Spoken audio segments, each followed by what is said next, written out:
برادران ملت اسلامیہ، السلام علیکم ورحمۃ اللہ تعالی وبرکاتہ۔ الحمد للہ رب العالمین، والصلاة والسلام على سید الانبیاء والمرسلین وعلى آلہ الطیبین الطاہرین وأصحابه الكرام أجمعين، أما بعد فأعوذ بالله من الشيطان الرجيم، بسم الله الرحمن الرحيم،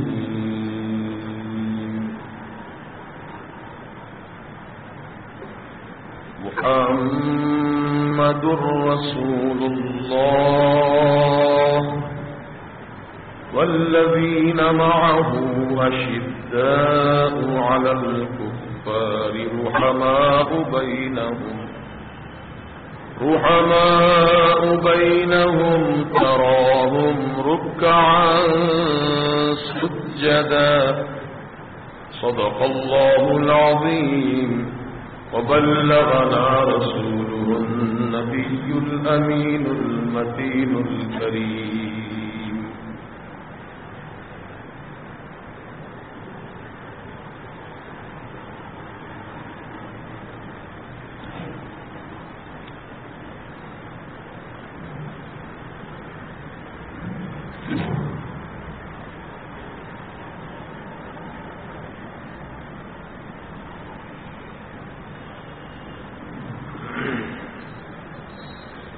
معزز حاضرین کرام، بزرگوں، نوجوان دوستوں، عقیدت و محبت کے ساتھ، کامل توجہ اور بھرپور وارفتگی کے ساتھ ہمارے اور آپ کے ساری کائنات کے آقا و مولا، مدنی دلہا، تاجدار عرب و عجم، صاحب لطف و کرم، رحمت للعالمین، شفیع المذنبین، سرکار ابد قرار سید ابرار و اخیار احمد مختار محمد رسول اللہ صلی اللہ تعالی علیہ وآلہ واصحابہ وبارک وسلم کی بارگاہ بے کس پناہ میں ہدیہ درود و سلام پیش کریں۔ اللہم صلی علی سیدنا و شفیعنا و حبیبنا و نبینا و مولانا محمد کما تحب و ترضی بأن تصلی علیہ صلاۃ و سلاما علیک یا سیدی یا حبیبی یا رسول اللہ صلی اللہ تعالی علیہ وسلم۔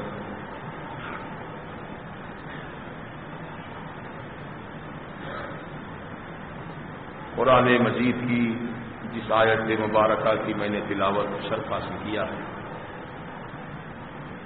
اس آیت مبارکہ میں اللہ تعالی نے اپنے حبیب کی رسالت کا ذکر فرمایا اور اپنے محبوب کے ان مقدس صحابہ کرام کی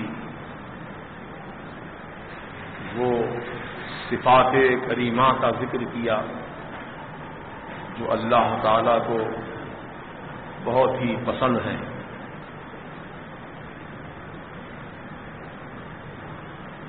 ترتیب وار چار خلفاء کی چار خصوصیت کو اللہ تعالی نے اس آیت مبارکہ میں ذکر فرمایا۔ محمد رسول اللہ، محمد اللہ کے رسول ہیں صلی اللہ تعالی علیہ وسلم، والذین معہ، اور جو ان کے ساتھ ہیں، اشداء علی الکفار، کافروں پر نہایت سخت ہیں، رحماء بینہم، آپس میں بڑے رحم دل، تراہم رکعا سجدا، انہیں تم دیکھتے ہو رکوع کرتا ہوا، سجدہ کرتا ہوا۔ یہ چار باتیں ایک ساتھ، دوسرے اشداء علی الکفار، تیسرے رحماء بینہم، اور چوتھے رکعان سجدہ. یہ 4 صفات ہیں. پہلی صفت جو ساتھ ہونے کا ذکر ہے یہ سیدنا امیر المؤمنین امام المتقین یار غار مصطفیٰ وفادار مصطفیٰ حضرت سیدنا ابو بکر صدیق رضی اللہ تعالیٰ عنہ کی یہ صفت والا شان ہے کہ ہمیشہ وہ رسول پاک علیہ السلام کے ساتھ ساتھ رہے. کوئی لمحہ کوئی پل وہ نہیں چاہتے تھے کہ میں رسول سے جدا رہوں. سفر میں، حضر میں، مسجد میں، میدان جہاد میں، طواف کعبہ میں، ہر جگہ رسول کے ساتھ رہے. تو اللہ تعالیٰ کو یہ صفت سیدنا صدیق اکبر رضی اللہ عنہ کی بڑی پسند ہے. تبھی تو اس صفت کا ذکر قرآن کریم میں بیان فرمایا. وہ ایسے ساتھی ہیں کہ حضور پاک صلی اللہ علیہ وسلم نے جب ہجرت کا ارادہ فرمایا مکہ شریف سے مدینہ شریف کی طرف، اس وقت حالانکہ اور بھی صحابہ کرام موجود تھے، لیکن حضور نے اپنا سفر کا ساتھی جنہیں منتخب کیا وہ سیدنا ابو بکر صدیق رضی اللہ عنہ کی ذات پاک ہے. حضرت صدیق اکبر رضی اللہ تعالیٰ عنہ حضور کے خلاف ہجرت فرماتے ہیں اور راستے کی تمام صعوبتیں، تمام پریشانیاں اور وہ تکالیف کو خندہ پیشانی سے برداشت کرتے ہیں. زبان سے اف نہیں کہا، بلکہ وہ خوشی خوشی اپنے آقا و مولا کی محبت پر قربان ہونا چاہتے ہیں. چنانچہ روایتوں میں آیا ہے جب سرکار چل رہے تھے مدینے کی طرف، حالانکہ اللہ تعالیٰ کا فرمان ہے لا تقدموا بین یدی اللہ ورسولہ، اے ایمان والو تم آگے نہ بڑھو اللہ اور اس کے رسول سے، آگے نہ بڑھو. آگے بڑھنے سے روک دیا گیا، جبکہ قرآن میں حکم موجود ہے آگے بڑھنے سے منع کیا گیا ہے. لیکن صدیق اکبر رضی اللہ تعالیٰ عنہ ہجرت کی رات میں کہیں نبی سے آگے ہو جاتے ہیں، کبھی داہنی طرف چلتے ہیں، کبھی بائیں طرف چلتے ہیں، کبھی پیچھے بھی چلتے ہیں. یہ آگے چلنا کیا ہے؟ جبکہ قرآن نے منع کیا نبی سے آگے نہ بڑھو. لیکن صدیق اکبر جو آگے بڑھے ہیں وہ اس نیت سے آگے بڑھے ہیں کہ اگر کوئی دشمن کا تیر سامنے سے آ رہا ہو تو ابو بکر کا سینہ پہلے چھنی ہو جائے، میرے آقا کو تکلیف نہ ہونے پائے. سبحان اللہ. کہیں دائیں ہوتے ہیں اس خیال سے کہ دشمن کہیں دائیں طرف سے حملہ نہ کر دے، اگر کوئی حملہ آور آ رہا ہو تو ابو بکر پر پہلے حملہ ہو، میری جان قربان ہو جائے لیکن میرے آقا کو تکلیف نہ ہو. کبھی دائیں طرف ہوتے ہیں، کبھی پیچھے چلتے ہیں. نیت یہی تھی. اس طرح دیوانہ وار انداز تھا چلنے کا جیسے کوئی شمع کے گرد پروانہ پھرتا ہے اور وہ اپنی جان کو محبت پر قربان کرتا ہے. بالکل اسی طرح بلکہ اس سے بڑھ کر انداز تھا صدیق اکبر رضی اللہ تعالیٰ عنہ کا. حضور کی محبت میں وارفتگی کا عالم ہے، کبھی آگے کبھی پیچھے، کبھی دائیں کبھی بائیں، اللہ کے نبی پر قربان ہونے کا جذبہ اپنے سینے کے اندر رکھتے ہیں. وہ ایسے ساتھی ہیں. سیدنا صدیق اکبر رضی اللہ تعالیٰ عنہ کی صفت کے بعد اللہ تعالیٰ نے حضرت عمر فاروق رضی اللہ عنہ کی صفت کا ذکر فرمایا. اشداء علی الکفار، یہ کافروں پر بڑے سخت ہیں، کافروں پر بڑے سخت ہیں. اب غور کیجئے کہ جو اللہ کا دشمن ہو، جو اللہ کے رسول کا دشمن ہو، جو اسلام کا دشمن ہو، جو مسلمانوں کا دشمن ہو، اس دشمن کے ساتھ خیر خواہی نہیں کرنی چاہیے بلکہ اس پر سختی کرنی چاہیے. یہ سیدنا عمر ابن خطاب رضی اللہ تعالیٰ عنہ کی صفت مبارکہ ہے۔ اب بعض لوگ کہتے ہیں یہ شدت پسندی کیا ہے؟ شدت پسندی کا نام دیتے ہیں۔ اور کیجئے، شدت پسندی اپنوں پر نہیں کی جاتی ہے، شدت پسندی اپنے ذاتیات کے معاملات میں نہیں کی جاتی ہے، شدت پسندی اپنے معاملات میں نہیں کی جاتی ہے، بلکہ شدت پسندی وہاں کی جاتی ہے جہاں اللہ اور اللہ کے رسول کا معاملہ ہوتا ہے، جہاں دین اسلام کی بات ہوتی ہے، جہاں قانون شریعت کی بات ہوتی ہے، وہاں پر شدت کی جاتی ہے۔ اور یہ شدت برتنا اللہ کو بہت پسند ہے۔ یہ کوئی بری صفت نہیں ہے۔ ہاں، آپس کے معاملے ہیں، جیسا کہ جائیداد کے جھگڑے ہوتے ہیں، دیکھیے کیسے خون خرابے ہوتے ہیں لوگوں کے، ذرا ذرا سی بات پر جھگڑا ہوتا ہے تو کیسا خون خرابہ کرتے ہیں۔ اور دولت کے لیے، عورت کے لیے، جائیداد کے لیے کتنی لڑائیاں لڑ رہے ہیں لوگ۔ آج کورٹ کچہری میں آپ اگر ملاحظہ فرمائیں تو زیادہ تر یہی جھگڑے ہیں وہاں پر، یا تو زمین کا جھگڑا ہے، جائیداد کا جھگڑا ہے، یا پھر وہ آپ کو ملے گا کہ عورت مرد کا جھگڑا ہے، عورت کی خاطر لڑائی ہو رہی ہے۔ یہ سارے جھگڑے جتنے ہیں سب ذاتیات سے متعلق ہیں۔ ایسا کوئی اللہ کا بندہ ہے جو دین اسلام کے لیے لڑ رہا ہو؟ ہے کوئی ایسا اللہ کا بندہ جو قانون شریعت کی حفاظت کے لیے لڑ رہا ہو؟ ہے کوئی ایسا بندہ جو اللہ اور رسول کی محبت میں لڑ رہا ہو؟ اللہ اکبر!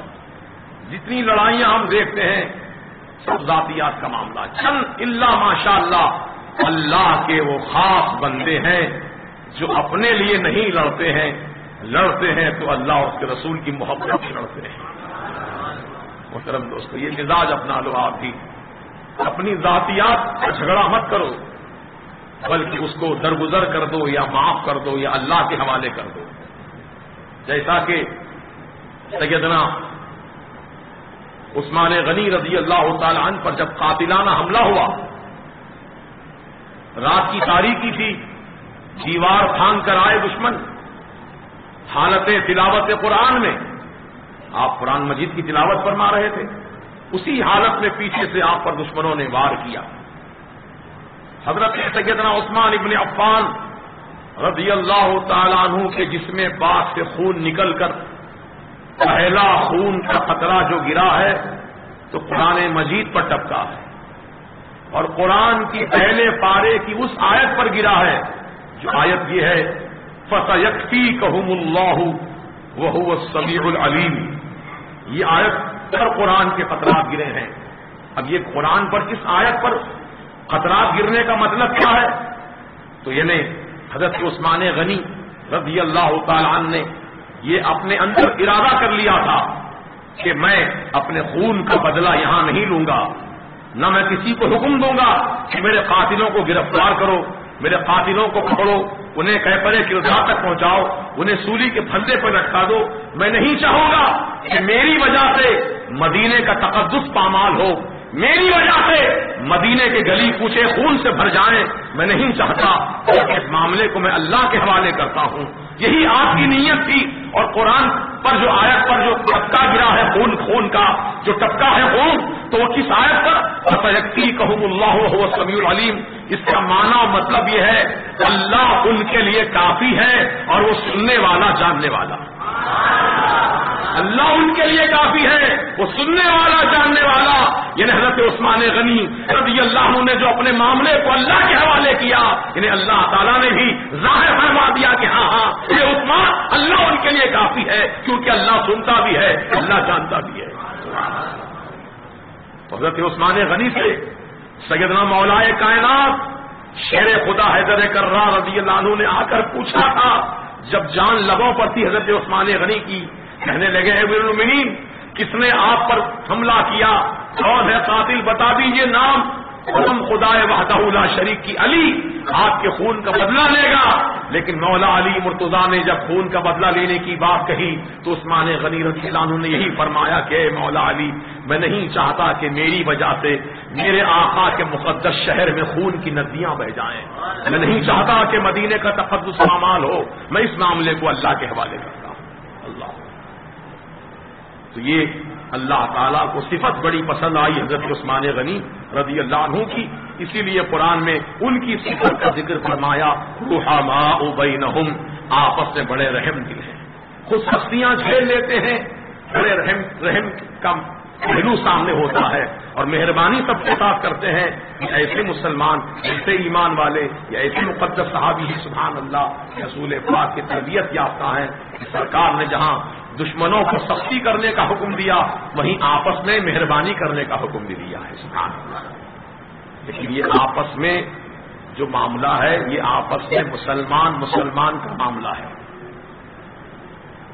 حضرت عثمان غنی رضی اللہ عنہ کا جو معاملہ ہے یہ ان دشمنان اسلام کا ہے جو نہیں چاہتے تھے کہ حضرت عثمان غنی کی خلافت باقی رہے. وہ ایک سازش تھی, اس سازش کا شکار ہو گئے کچھ لوگ. حضرت عثمان غنی کو معاذ اللہ شہید کر دیا. اب سیدنا مولا علی رضی اللہ تعالی عنہ کی صفت کا ذکر قرآن میں فرمایا تراہم رکعا سجدا, تم انہیں دیکھتے ہو زیادہ رکوع کرتا ہوا, زیادہ سجدہ کرتا ہوا. تو یہ صفت حضرت مولا علی رضی اللہ عنہ کی ہے کہ رکوع اور سجدہ یہ عبادت کی جان ہے. رکوع بھی اور سجدہ بھی. پہلے زمانے میں جو امتیں نماز ادا کرتی تھیں جیسے کہ عیسیٰ علیہ السلام کی امت, موسیٰ علیہ السلام کی امت اور دیگر انبیاء کرام کی امتیں, نماز تو سب کے لیے تھی عبادت خدا کی, لیکن اس نماز میں رکوع نہیں تھا, سجدہ تھا صرف. لیکن ہمارے آقا و مولا سید عالم صلی اللہ تعالی علیہ وسلم نے صرف سجدے ہی پر اکتفا نہیں کیا بلکہ سجدے سے پہلے رکوع کر کے اللہ تعالی کی عبودیت کا اظہار فرما دیا. اصل عبادت تو رکوع اور سجدہ ہے. اور یہ بھی بتا دوں آپ کو کہ ہر رکعت میں رکوع ایک ہوتا ہے, سجدے دو ہوتے ہیں. ایسا کیوں نہیں ہوا کہ رکوع دو ہوتے سجدہ ایک ہوتا؟ ایسا بھی تو ہو سکتا تھا. لیکن سرکار دو عالم علیہ السلام نے رکوع ایک کیا ہر رکعت میں اور سجدے دو فرمائے. اس کی وجہ کیا ہے؟ تو علماء کرام فرماتے ہیں کہ عبدیت کا اظہار جو ہے وہ رکوع ہے.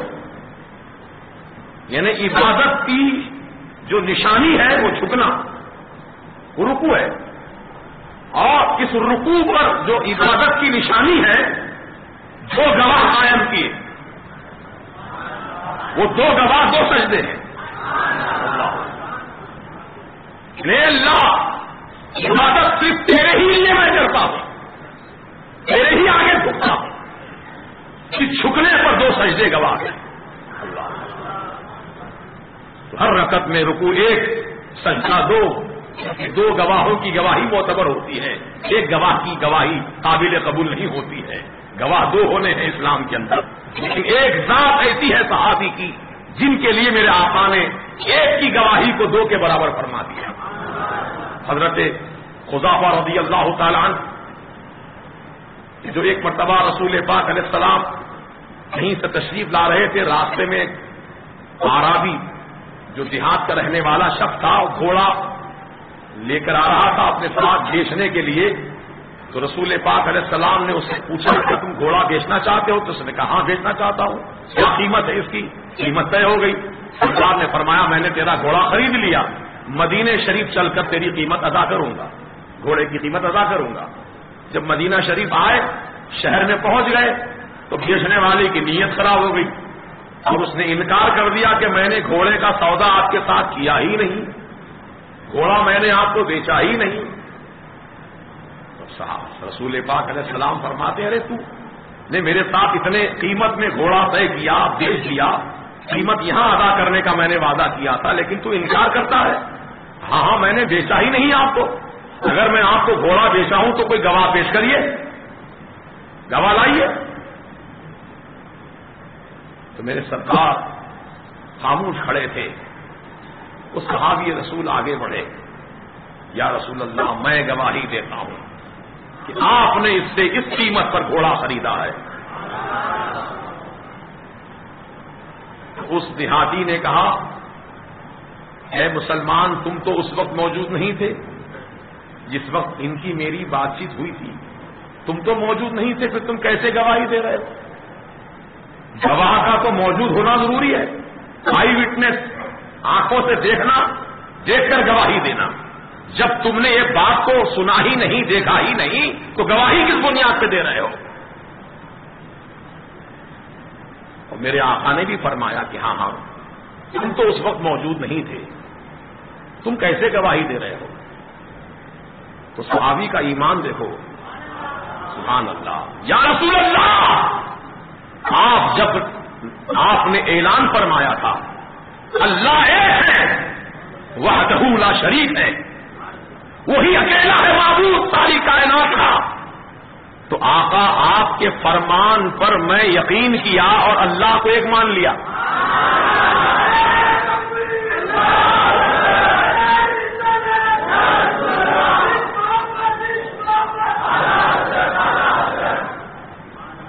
میں نے اللہ کو بھی نہیں دیکھا, آپ کے کہنے پر میں نے خدا کو ایک مانا ہے. آقا یہ تو گھوڑا ہے, گھوڑا آپ فرما رہے میں نے خرید لیا, تو مجھے یقین ہے کہ بے شک آپ نے خریدا.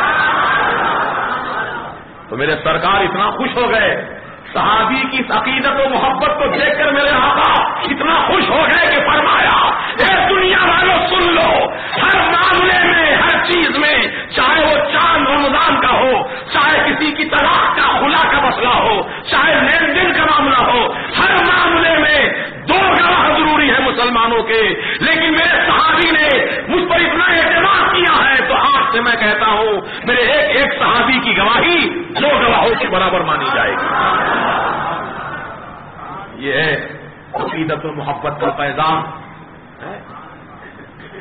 ہوشیاروں کا طریقہ اور ہے اور دیوانوں کا طریقہ اور ہے. ہوشیار لوگ اپنی عقل کی روشنی میں سوچتے ہیں ہر چیز کو, لیکن دیوانہ وہ تو آنکھ بند کر کے مانتا ہے. الٹی ہی چال چلتے ہیں دیوان گانے عشق, الٹی ہی چال چلتے ہیں دیوان گانے عشق, آنکھوں کو بند کرتے ہیں دیدار کے لیے.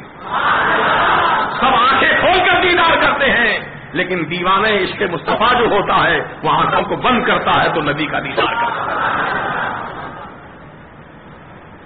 بہرحال رسول پاک صلی اللہ تعالی علیہ وسلم کی محبت یہ عین ایمان ہے. ان کی محبت کے بغیر نہ کوئی کلمہ ہے, نہ نماز ہے, نہ روزہ ہے, نہ زکات ہے, نہ حج ہے, کچھ نہیں ہے. دکھاوا ہے, صرف لفافہ جیسے ہوتا ہے, خالی ہے تو لفافہ لیکن اندر کچھ نہیں ہے اس کے. حضرت مولائے کائنات شیر خدا حیدر کرار رضی اللہ عنہ کی صورت میں بیان کر رہا تھا کہ تراہم رکعا سجدا, تم انہیں دیکھتے ہو زیادہ رکوع کرتا ہوا, زیادہ سجدہ کرتا ہوا. تو یہ شان سیدنا مولائے کائنات رضی اللہ تعالیٰ عنہ وکرم اللہ تعالیٰ وجہہ الکریم کی ہے کہ آپ کا زیادہ وقت عبادت الہی میں گزرتا تھا, یا پھر اللہ کے رسول کی بارگاہ میں, میدان جنگ میں سرکار دو عالم علیہ السلام کے ساتھ ہمیشہ شامل رہتے. اور میرے آقا نے تو ایک مرتبہ غزوہ خیبر کے موقع پر اعلان فرمایا تھا کہ میں اسلام کا جھنڈا اس کے ہاتھ میں دوں گا جس کے ہاتھ پر اللہ نے فتح لکھ دی ہو. خیبر کا قلعہ جو فتح کرنے والا ہے, میں اسلام کا پرچم اسی کے ہاتھ میں تھماؤں گا. جب سرکار پرچم اسلام لے کر موجود ہو گئے اور صحابہ کی جماعت موجود تھی, سب متمنی ہے اس بات کے کہ آقا مجھے عطا فرمائیں, مجھے عطا فرمائیں, پرچم اسلام میرے ہاتھ میں دے دیں. اس کی تمنا تھی. میرے سرکار نے دیکھا کہ سب موجود ہیں لیکن مولا علی موجود نہیں ہے, تو فرمایا کہ علی کہاں ہے؟ یا رسول اللہ, علی کی آنکھیں آئی ہیں, آنسو کے چشمہ آیا ہے انہیں, اس لیے وہ حاضر نہیں آ سکے. کہا بلاؤ علی کو. میرے سرکار نے طلب کیا مولا علی کو. حضرت علی تشریف لائے. میرے آقا نے کہا ہے علی آؤ میرے قریب آؤ. میرے سرکار نے اپنا لعاب دہن حضرت علی کی آنکھوں میں لگا دیا. آشوب چشم کی جو بیماری تھی ختم ہو گئی, آنکھیں روشن ہو گئی مولا علی کی. اور میرے سرکار نے کہا علی لو پرچم اسلام کو میں تمہارے حوالے کرتا ہوں, کیونکہ اللہ تعالیٰ نے فتح کو تمہارے ہاتھ پر لکھ دیا ہے.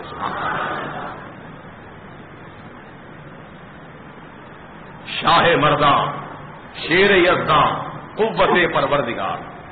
شاہ مرداں شیر یزداں قوت پروردگار. لا فتح الا علی لا سیف الا ذوالفقار. حضرت مولا علی کے بازوؤں میں ایسی طاقت تھی کہ خیبر کا قلعہ جس کا دروازہ ایک روایت میں آئے کہ 40 نوجوان مل کے کھولتے بند کرتے تھے, اور ایک روایت میں آیا کہ 100 نوجوان مل کر کھولتے بند کرتے تھے. کھولنا بند کرنا 100 آدمی یا 40 آدمی کا کام تھا. ایک آدمی کے بس کی بات نہیں دروازے کو ہلا نہیں سکتے تھے. لیکن مولا علی کی آنکھوں میں میرے سرکار نے جو اپنا لعاب دہن ڈال دیا, اس لعاب دہن کا یہ اعجاز مل گیا مولا علی کو. حضرت مولا علی گھوڑے پر سوار ہیں اور آپ نے چھلانگ لگائی قلعے کے دروازے کی طرف, اور ایک ہی جھٹکے میں ہاتھ سے پکڑ کر قلعے کے دروازے کو اٹھا کر پھینک دیا. شاہ مرداں شیر یزداں قوت پروردگار. لا فتح الا علی لا سیف الا ذوالفقار. اللہ اکبر. اسی لیے تو میرے آقا نے فرمایا اسد اللہ الغالب علی, اللہ کا غالب شیر ہے. شیر کا لقب دیا میرے سرکار نے مولا علی رضی اللہ تعالیٰ عنہ, کیونکہ اللہ نے ان کو بہادری اور شجاعت عطا فرمائی تھی کہ اللہ اکبر آپ جیسا کوئی شجاع نہیں تھا, بہادر نہیں تھا. دشمنان اسلام سے جب مقابلہ ہوتا تھا تو آپ ان کی صفوں میں گھس جاتے تھے, اندر گھس جاتے تھے بنا کسی خوف و خطر کے. لوگ ڈرتے تھے, دوسرے کہتے تھے اے علی آپ کو اپنی جان کا خوف نہیں ہے, دشمن کی الغار میں طرح گھس جاتے ہیں, آپ جا کر اندر جا کر حملہ کرتے ہیں, یہ معاملہ کیا ہے؟ تو کہا علی کا ایمان تو یہ ہے کہ میری موت کا وقت اللہ تعالیٰ نے مقرر کر رکھا ہے, نہ ایک لمحہ پہلے میری موت آ سکتی ہے نہ ایک لمحہ بعد میری موت آئے گی. پھر میں کیوں ڈروں موت سے؟ جب میری موت کا وقت مقرر ہے تو میں کیوں گھبراؤں موت سے؟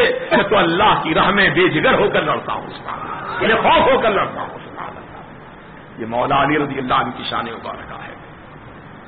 اور اللہ سبحانہ و تعالیٰ نے حضرت مولا علی کو جہاں یہ شجاعت و بہادری عطا فرمائی تھی, یہ بھی صفت سے آپ کو نوازا تھا کہ کوئی بھی معاملہ آپ اپنی ذاتیات سے متعلق نہیں رکھتے تھے. یعنی اپنی ذات سے متعلق اگر کوئی معاملہ ہوتا تو آپ اس سے لڑتے جھگڑتے نہیں تھے. جیسا کہ یہ واقعہ مشہور ہے, ایک بہادر پہلوان تھا, بہت بہادر تھا, ملک شام کا رہنے والا. ایک دن اس نے للکار دیا اے علی آؤ مجھ سے مقابلہ کرو, ہمت ہو تو. حضرت مولا علی رضی اللہ تعالیٰ عنہ آگے بڑھے اور اس سے مقابلہ کیا اور اس دشمن اسلام کو پھنسا دیا. چاروں خانے چت, وہ چتا لیٹ گیا زمین پر, اور حضرت مولا علی اس کے سینے پر سوار ہو گئے. ہاتھ میں خنجر لیا, اب اس کے سینے کو پھاڑنا ہی چاہتے تھے, دشمن اسلام کے سینے کو. اتنے میں اس شخص نے آپ کے چہرے پر تھوک دیا.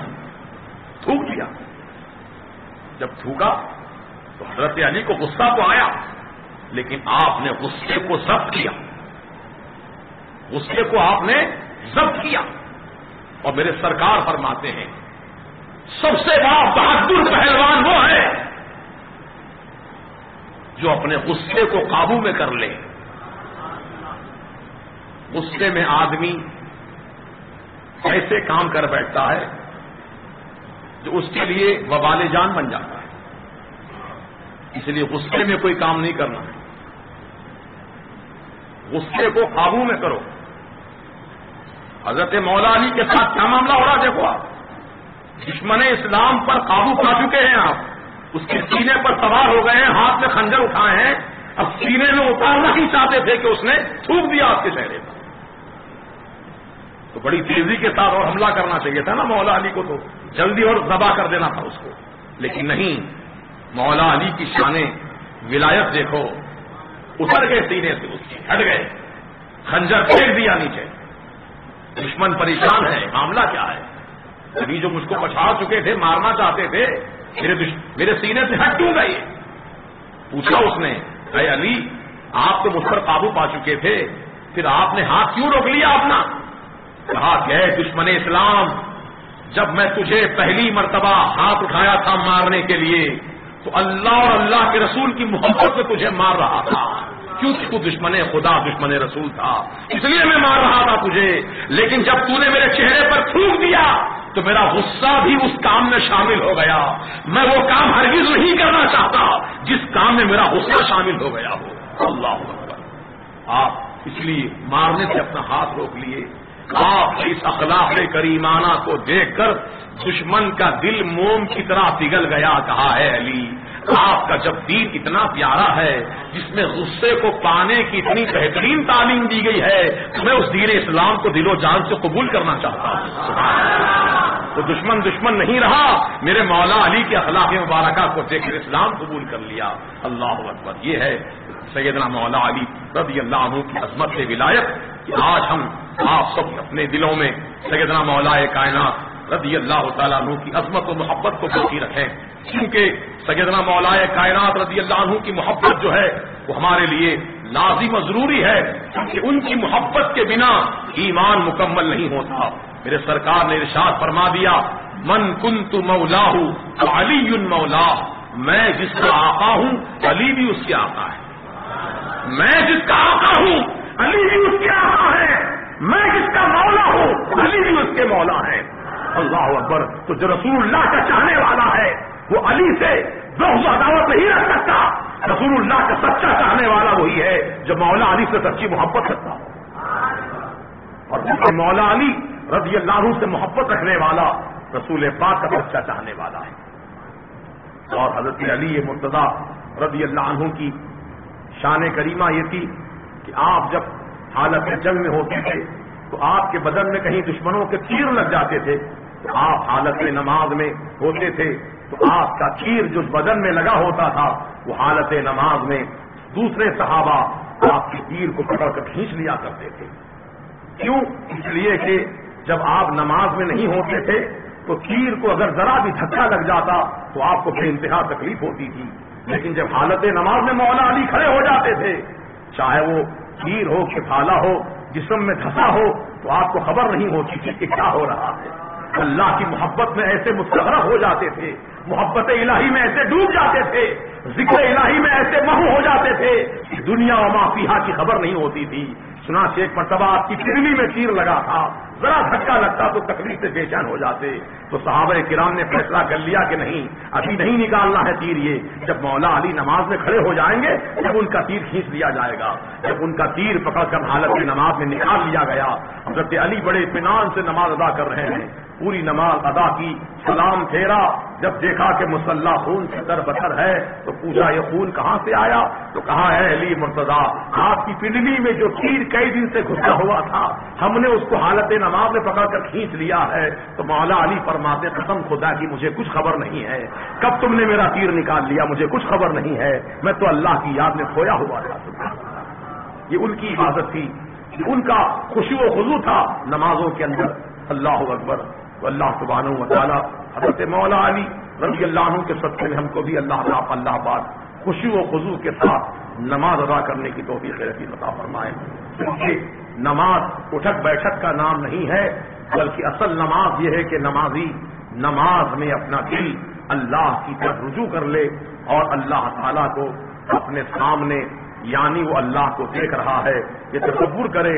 اور اگر یہ تصور نہیں کرتا ہے تو کم از کم یہ تصور کرے کہ اللہ تعالیٰ اس کو دیکھ رہا ہے. اس نیت کے ساتھ نماز ادا کرنی چاہیے. صرف اٹھک بیٹھک سے کوئی فائدہ حاصل نہیں. ہاں نماز تو وہی ہے کہ میرے آقا فرماتے ہیں لا صلاۃ الا بحضور القلب. وہ نماز نہیں ہے جس نماز میں دل حاضر نہ ہو. دل حاضر رکھ کر نماز پڑھا کرو. دل حاضر کیسے رہے گا؟ ہمارا دل تو بازاروں میں گھومتا ہے, بال بچوں میں گھومتا ہے, حساب کتاب میں لگا رہتا ہے. فلاں پارٹی سے اتنا پیسہ آنا ہے, فلاں سے اتنا پیسہ آنا ہے, بینک کو جانا ہے, اتنا ڈپازٹ کرنا ہے, اتنا نکالنا ہے, زمین فلاں کو بیچنا ہے, مکان فلاں کو بیچنا ہے. سارا کاروبار پورا نماز میں ہوتا ہے. اللہ اکبر. ایک تھا بیچارہ ایسا ہی بیوپاری آدمی, روزانہ عشاء کی نماز جماعت سے پڑھتا تھا. ایک دن نماز اس کی قضا ہو گئی اور بھاڑے مار مار کر رونے لگا. لوگوں نے کہا بھائی کیوں رو رہے ہو؟ کہا اس لیے رو رہا ہوں کہ میری نماز عشاء قضا ہو گئی. ارے قضا نہیں ہوئی, نہ جماعت چھوٹی ہے. عشاء کا وقت فجر سے پہلے تک ہوتا ہے. ابھی پوری رات نماز کا ٹائم باقی ہے, تمہاری نماز قضا نہیں ہوئی ہے, ادا کر لو نماز تم. ارے میں نماز کے لیے نہیں رو رہا ہوں بھیا, میں رو اس لیے رہا ہوں کہ امام صاحب عشاء کی نماز میں لمبے لمبے سورے پڑھتے تھے. وہ لمبے سورے پڑھنے تک میں دکان کا پورا صبح سے شام تک کا حساب کتاب کر لیا کرتا تھا. اب میں نماز پڑھوں کہ حساب کتاب کروں, اس لیے مجھے رونا آ رہا. اللہ اکبر. ہماری نمازیں ایسی ہیں, دکھانے کی نمازیں ہیں, ضابطے کی تکمیل ہو رہی ہے, اٹھک بیٹھک ہو رہی ہے, دل کہیں ہے اور دماغ کہیں ہے, اور خدا کی بارگاہ میں کھڑے ایکٹنگ کر رہے ہیں نماز پڑھنے کی. ارے اللہ تعالیٰ کو ایسی نمازوں کی حاجت نہیں ہے. اللہ تمہارے یہ دکھاوے کے سجدے نہیں قبول کرنے والا ہے. اللہ تعالیٰ کی بارگاہ میں تو وہی سجدہ قابل قبول ہے جو خوشی و خضوع کے ساتھ ادا ہوتا ہے. بقول راز آبادی کے فرماتے ہیں, ارے وہ سجدہ تو سجدہ ہوا ہی نہیں کہ سر جھک گیا, دل جھکا ہی نہیں. سر جھک رہے ہیں لیکن دل نہیں جھک رہے ہیں, پکڑے ہوئے ہیں دل. غرور تکبر بھرا ہوا ہے دلوں میں. غرور دل میں تکبر رکھ کر اللہ کے نبی سے متعلق سجدہ کرو گے تو سجدہ قبول ہوگا, ہرگز نہیں. اس طرح منہ پر مار دیا جائے گا جیسے پرانے کپڑے چنیاں جو پھینکتے نہ ویسا کونے میں, ایسی منہ پر مار دی جائیں گی عبادتیں. اللہ کی بارگاہ میں وہی سجدہ قابل قبول ہے جو حضور پاک صلی اللہ علیہ وسلم کی محبت میں ڈوب کر کیا جائے. دوستوں بزرگوں, بہرحال یہ اہم باتیں ہیں. نماز تو ادا کر رہے ہیں ہم لوگ, لیکن خشوع و خضوع کے ساتھ نماز پڑھیں.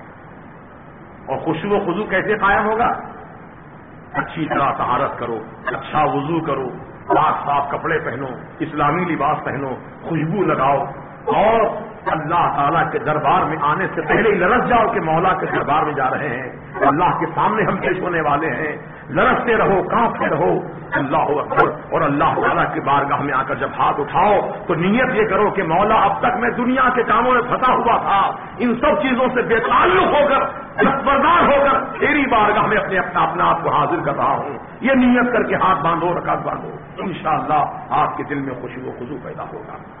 اور خوشی و خضوع کے لیے یہ بھی ضروری ہے کہ آپ نماز سے پہلے درود و سلام پڑھ لو آہستہ, اور نماز کے بعد بھی درود و سلام پڑھو, کیونکہ درود و سلام شروع میں اور درود و سلام آخر میں, ان دونوں کے بیچ میں جو عبادت ہوتی ہے, دعا ہوتی ہے, نماز ہوتی ہے, وہ درود و سلام کے صدقے میں اللہ پاک کی بارگاہ میں قبول ہوتی ہے.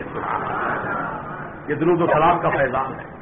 اس لیے کثرت سے اپنے آقا کی بارگاہ میں درود و سلام پڑھتے رہو, انشاءاللہ فیض ملے گا, سرکار کی نظر کرم ہوگی, توجہ ہوگی.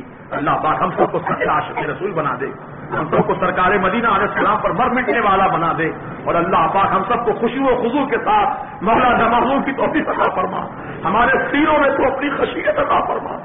مولا ہم دکھانے کی نماز نہ پڑھیں, تیری محبت سے سر جھکائے, تیری محبت میں سر جھکائیں, تیرے لیے نماز پڑھیں, تیری خوشی کے لیے, تیری رضا کے لیے نماز پڑھیں. اللہ پاک ہم سب کو توفیق رفیق عطا فرما دے.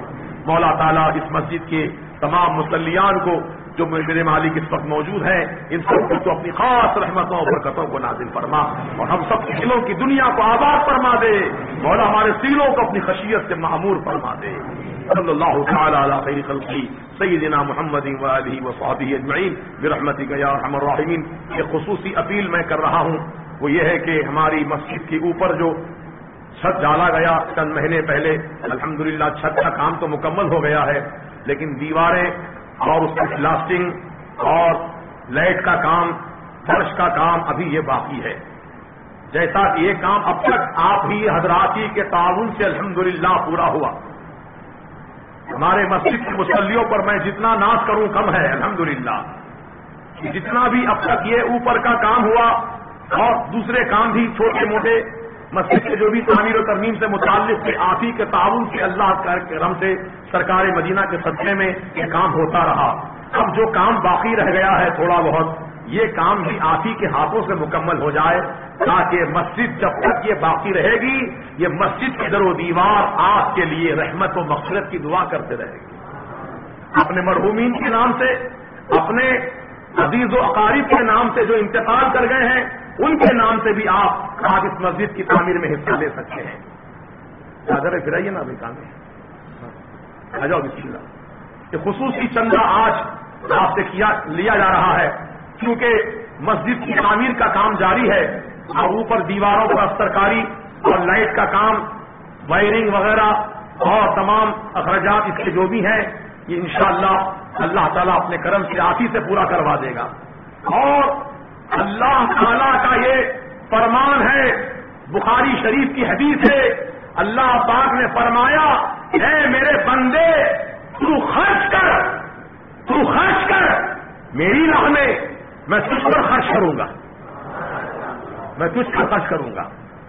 تو آج آپ سے مانگا جا رہا ہے کسی کی ذاتیات کے لیے نہیں کسی شخصیت کے لیے نہیں بلکہ اللہ تعالیٰ کے مقدس دربار کے لیے. اور مجھے امید ہے کہ اللہ کی محبت بھی آپ کے سینے میں ہے تو اللہ ہی کی محبت میں آپ اللہ کے گھر کی تعمیر کے لیے بڑھ چڑھ کر حصہ لیں گے. اگر اس وقت نہیں لائے ہیں تو کوئی بات نہیں ہے آپ بعد میں بھی لا کر دے سکتے ہیں. ہمارے کمیٹی کے ذمہ داروں کو حوالے کر سکتے ہیں. اللہ تعالیٰ آپ سب کو اجر عظیم عطا فرمائے. اور دوسری گزارش یہ ہے کہ ہمارے مسجد کے سابقہ کارکن جناب حامد بھائی صاحب اس وقت لندن میں ہیں اور ہمارے محلے کے ایک نوجوان محمود بھائی صاحب جو بھی لندن میں ہیں ماشاءاللہ یہ دونوں حضرات بھی اپنے اپنے طور پر مسجد کی خدمت سے وابستہ ہیں. محمود بھائی کو ہر سال رمضان شریف کا پہلا دہا پہلے 5 دن جو ہوتے ہیں تراویح کا اہتمام ان کی طرف سے ہوتا ہے.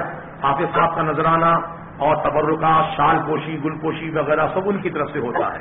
یہ بیچارے ابھی سے تیاری میں لگے ہوئے ہیں کہ رمضان کا مہینہ قریب آ رہا ہے. انہوں نے دعا کی درخواست کی ہے آپ سب سے کہ اللہ پاک ان کے تمام نیک ارادوں کو پورا فرما دے اور اللہ تعالیٰ جو بھی ان کے مسائل ہیں ان کو حل فرما دے. اور تمام ہمارے جتنے بھی مصلیان مسجد جو اطراف و اکناف میں پہلے رہتے تھے اب نہیں ہیں کہیں دوسرے شہر میں ہیں یا دوسرے مقام پر روٹی روزی کے لیے گئے میرے مولا ان سب کو تو اپنے کرم سے مالا مال فرما دے. ان سب کی دینی دنیاوی جائز حاجتوں کو پوری فرما دے. رسول پاک علیہ السلام کے صدقے ہیں میرے مولا ہم سب کو تو دنیا اور آخرت کی کامیابیاں عطا فرما اور جو کچھ تیری راہ میں خرچ کر رہے ہیں میرے مالک ان خرچ کرنے والوں کو تو اپنے غیب سے مالا مال فرما دے. جس کی دولت میں عزت میں آبرو میں آل اولاد میں کاروبار میں روٹی روزی میں خوب برکت عطا فرما خوب ترقیاں عطا فرما. صلی اللہ تعالی علی خیر خلقہ نور عرشہ سیدنا محمد و آلہ و صحبہ اجمعین برحمتک یا ارحم الراحمین. لا الہ الا اللہ محمد رسول اللہ.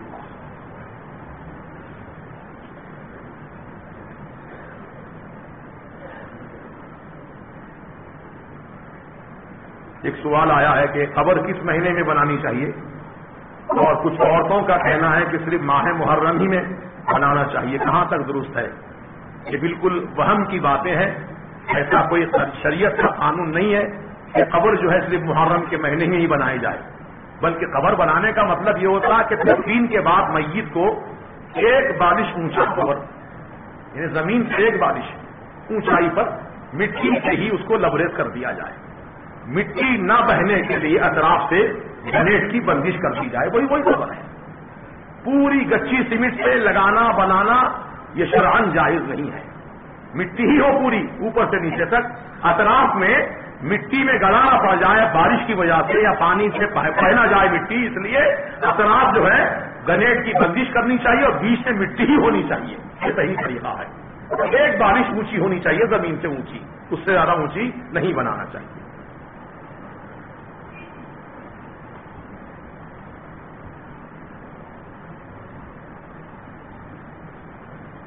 ہاں اب جو بینک میں رقم جمع کی جاتی ہے ڈپازٹ کی جاتی ہے اور اس ڈپازٹ پر جو بینک آپ کو زائد رقم دیتا ہے وہ آپ کا منافع ہے آپ اپنی ذات پر خرچ کر سکتے ہیں.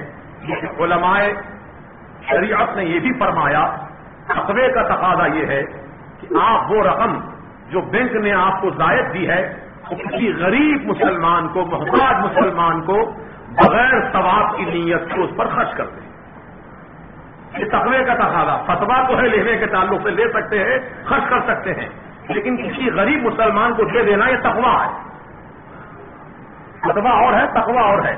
اللہ تعالیٰ ہم سب کو ان مسائل دینیا پر عمل کرنے کی توفیق نصیب عطا فرمائے. جو حضرات سنت نہیں پڑھے ہیں سنت عطا فرما لیں.